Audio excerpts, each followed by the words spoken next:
अपनों के खो जाने का दर्द बस वही समझ पाता है जिन्होंने कोई अपना बहुत ही करीबी, बहुत ही खास इंसान गवाया है, खोया है। बाकी लोग तो बस सलाह देते हैं, हमें चीयर अप करने की कोशिश करते हैं, लेकिन वो इस दर्द को नहीं समझ पाते हैं। जो लोग अपनों के, किसी अपने परिवार के या फिर कोई भी अपना खास जिसे खो देते हैं हमेशा के लिए। दोस्तों, इसी पे एक छोटी सी स्टोरी मैं आपके साथ शेयर करना चाहूंगी। एक हंसता खेलता परिवार था। हस्बैंड वाइफ थे, उनकी एक छोटी सी बेटी थी, मीनू, जो करीबन 8-9 साल की होगी। मीनू बहुत अटैच थी अपने पापा से। पापा भी बहुत लाड करते अपनी छोटी सी बेटी के। एक दिन अचानक मीनू को बहुत तेज बुखार आ जाता है और बुखार है कि रुकने का नाम ही नहीं लेता है। ऐसी कंडीशन देख के पापा एकदम रात के 2:30 बजे मीनू को लेके हॉस्पिटल के लिए निकलते हैं। हॉस्पिटल पहुंचने से पहले ही मीनू की डेथ हो जाती है। ये सदमा पापा बिल्कुल बर्दाश्त नहीं कर पाते। वो यकीन ही नहीं कर पा रहे थे कि उनकी बेटी अब इस दुनिया में नहीं रही। उनके परिवार वाले, उनकी फैमिली वाले, दोस्त सब उन्हें समझाने की कोशिश कर रहे थे, लेकिन उनके जबान पे सिर्फ उनकी प्यारी बेटी मीनू का ही नाम रहता। वो हमेशा रोते रहते। उन्होंने काम करना छोड़ दिया था, जॉब पे जाना छोड़ दिया था, वो किसी से बात नहीं करते थे। उन्होंने अपने आप को पूरी तरीके से दुख में डुबो दिया था। एक दिन रात में पापा जब सो रहे थे, उन्हें एक सपना आता है। सपने में देखते हैं वो एक स्वर्ग में बहुत सुंदर सुंदर छोटी छोटी बच्चियां एक सफेद फ्रॉक में हाथों में मोमबत्ती जलाए हुए दिखती हैं। उन्हीं सारी प्यारी सी छोटी बच्चियों में उन्हें अपनी बेटी मीनू भी दिखाई पड़ती है। पापा बहुत खुश हो जाते हैं। वो आवाज लगाते हैं, मीनू मेरी प्यारी बेटी।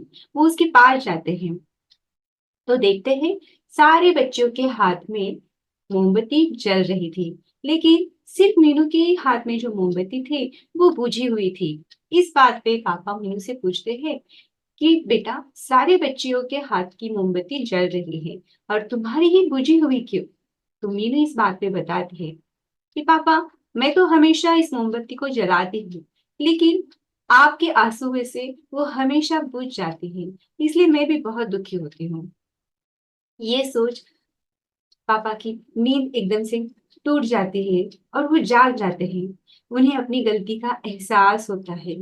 वो सोचते हैं कि मैं यहाँ पे दुखी दुखी हूँ, रो रहा हूँ, तो बिल्कुल मेरी बेटी को भी बिल्कुल अच्छा नहीं लग रहा होगा। वो जहाँ कहीं भी हो, वो मुझे भी खुश देखना चाह रही होंगी।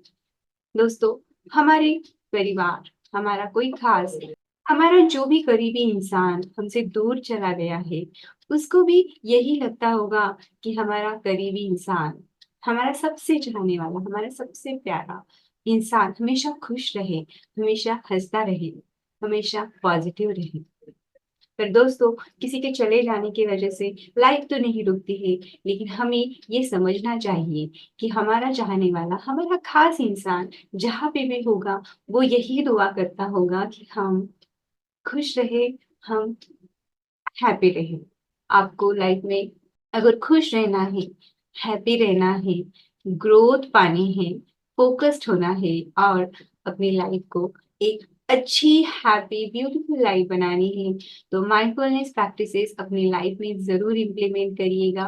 मैं भी कुछ सालों पहले इसी दौर से गुजर रही थी कि लाइफ में एक एक जगह पे लाइफ थम चुकी थी, आगे कुछ भी नजर नहीं आ रहा था, लेकिन thankfully I met with the mindfulness practice, जिसकी वजह से मेरी लाइफ टोटल शिफ्ट हो गई। और ये शिफ्ट अगर आप अपनी लाइफ में पाना चाह रहे हो, अपकमिंग वर्कशॉप में जरूर ज्वाइन करिएगा। ज्वाइन करने के लिए आप यहाँ पे कमेंट लिख सकते हो, यस, और आप मुझे डायरेक्टली मैसेज में भी कमेंट कर सकते हो, यस।